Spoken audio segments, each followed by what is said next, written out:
Good morning class बेटे। आज हम आपकी पाठ्य पुस्तक के पाठ्य पुस्तक में के रसखान के सवैये पढ़ने जा रहे हैं। सवैये स्टार्ट करने से पहले रसखान के बारे में मैं आपको थोड़ा सा बता दूं। रसखान एक कृष्ण भक्त मुस्लिम कवि थे। उनका मूल नाम जो था वो सैयद इब्राहिम था। कवि रसखान भक्ति काल की रीतिमुक्त काव्यधारा के प्रमुख कवियों में से एक है। इतिहास में रसखान को रस की खान कहा गया है। मतलब जिस रस की खान, जिसको पढ़कर रस आ जाए, आनंद आ जाए, रस की खान कहा गया है। इनके काव्य में भक्ति व श्रृंगार रस दोनों की प्रधानता है। उनके काव्य में श्री कृष्ण के प्रति जो भक्ति भावना अथवा प्रेम है वह अत्यंत दुर्लभ है। मतलब और किसी की रचनाओं में ऐसा प्रेम देखने को नहीं मिलता।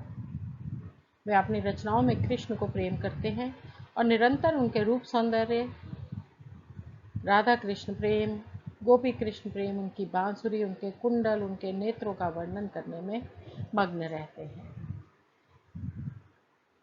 इसी में अब हम आगे रसखान के जो सवैये पढ़ेंगे उससे आप इनकी भक्ति भावना से पूरी तरह परिचित हो जाएं।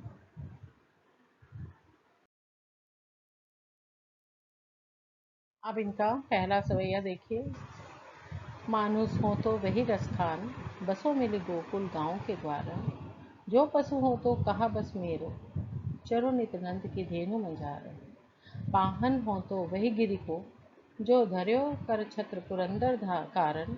जो खग हो तो बसेरो करो, मिली कलिकुंज कदम की डार। इन पंक्तियों में कवि रसखान के श्री कृष्ण एवं उनके गांव गोकुल ब्रज के प्रति लगाव का बहुत ही सुंदर वर्णन कवि ने किया है। रसखान मानते हैं कि ब्रज के कण कण में श्री कृष्ण बसे हुए हैं। इसी वजह से वे अपने प्रत्येक जन्म में ब्रज की धरती पर जन्म लेना चाहते हैं। वे चाहते हैं कि अगर उनका अगला जन्म मनुष्य के रूप में हो तो वो गोकुल के ग्वालों के बीच में जन्म ले। यदि वे पशु बने, मतलब पशु के रूप में जन्म लेने पर वो गोकुल की गायों के साथ घूमना फिरना पसंद करेंगे। और यदि वे पत्थर बने, यदि ईश्वर उनको अगले जन्म में पत्थर के रूप में धरती पर भेजता है तो वह उसी गोवर्धन पर्वत का पत्थर बनना चाहते हैं जिसे कृष्ण ने इंद्र के प्रकोप से गोकुल वासियों को बचाने के लिए अपनी उंगली पर उठाया था।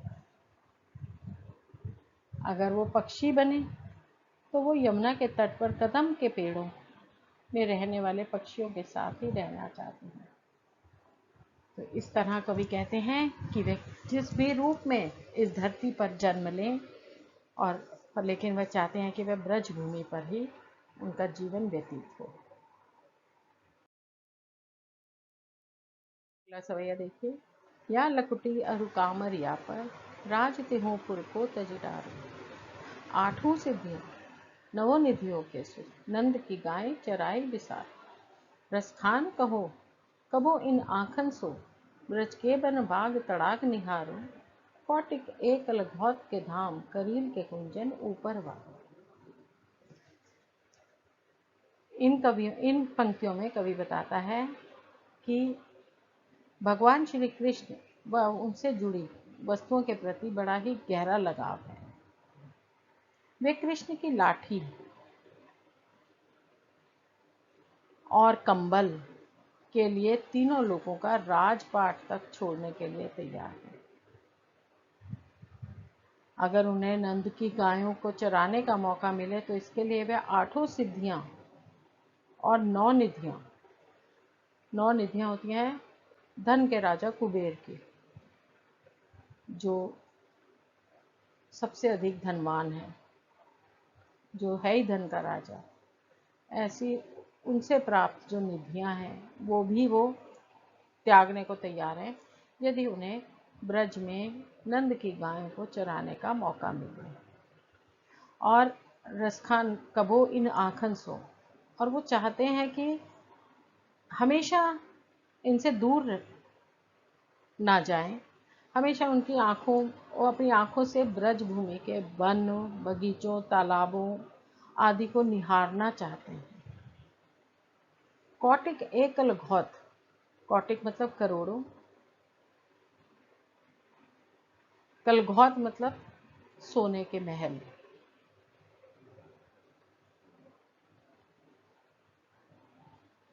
के धाम करील के कुंजन ऊपरवार। कवि ने ब्रजभूमि में जो करील की झाड़ियां और वन को देखा है। करील होता है छोटी छोटी लताओं की झाड़ियां जिसमें कांटेदार झाड़ियां, वो उनके ऊपर करोड़ों सोने के महल भी न्यौछावर करने के तैयार हैं। वो चाहते हैं कि यदि उन्हें ब्रज में रहने का मौका मिले, अगर वो करील के झाड़ियों में भी रहना पसंद करेंगे, वहाँ के वनों में भी रहना पसंद करेंगे, वहाँ के नंद की गायों को चराने का मौका मिले, तो उसके लिए वह सभी प्रकार के सुखों को त्याग सकते हैं। कृष्ण के सानिध्य के सामने उनको कोई भी सुख मंजूर नहीं है।